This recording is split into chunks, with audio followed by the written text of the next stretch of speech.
ఈ situation only మన దేశంలోనే ఉందా? వేరే దేశాల్లో లేదా అని మీకు డౌట్ రావచ్చు. యాక్చువల్లీ ఈ ప్రాబ్లమ్ వేరే దేశాల్లో కూడా ఉండుండొచ్చు. కానీ వాళ్ళు ఆ ప్రాబ్లమ్ సొల్యూషన్‌కి మాత్రం చాలా పద్ధతులు పెట్టుకున్నారు. ఏంటి అంటే ఈ స్ట్రీట్ డాగ్స్‌ని తీసుకొని వాటికి రెగ్యులర్‌గా రేబీస్ వ్యాక్సిన్ వేయించటం, వాటికి స్టెరిలైజ్ చేయటం. అలా స్టెరిలైజ్ చేసిన డాగ్స్‌ని చాలా మందికి ఇంట్రెస్ట్ ఉన్న వాళ్ళకి అడాప్ట్ ఇవ్వటం. ఇలాంటి రూల్స్ ఫాలో అవుతున్నారు. థాయిలాండ్ వీధి కుక్కల నియంత్రణకు క్యాచ్, వ్యంధీకరణ, వ్యాక్సిన్ రిలీజ్ విధానాన్ని అవలంబిస్తున్నారు. దీని ద్వారా కుక్కలను పట్టుకొని శస్త్రచికిత్స చేసి ర్యాబిస్ వ్యాక్సిన్ వేసి తిరిగి వదిలేస్తారు.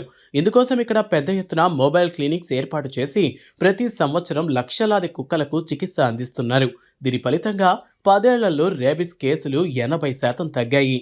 టర్కీ విషయానికొస్తే ఇక్కడ యానిమల్ షెల్టర్స్ మైక్రోచిప్పింగ్ విధానాన్ని పాటిస్తున్నారు.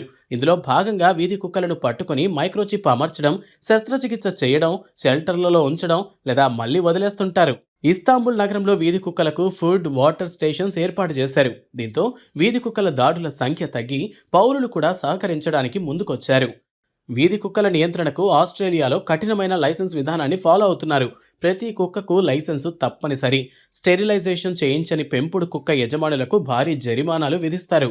ఇటలీలో వీధి కుక్కలను చంపడం పూర్తిగా నిషేధం, కానీ పట్టుకొని శస్త్రచికిత్స చేసి మున్సిపల్ షెల్టర్స్లో ఉంచుతారు. సింగపూర్లో వీధి కుక్కలను పట్టుకుని ట్రైనింగ్, సోషలైజేషన్ చేసి దత్తతకు సిద్ధం చేస్తారు. దీని కారణంగా వీధి కుక్కలు పెంపుడు జంతువులుగా మారి హింసాత్మక ప్రవర్తన తగ్గుతుంది.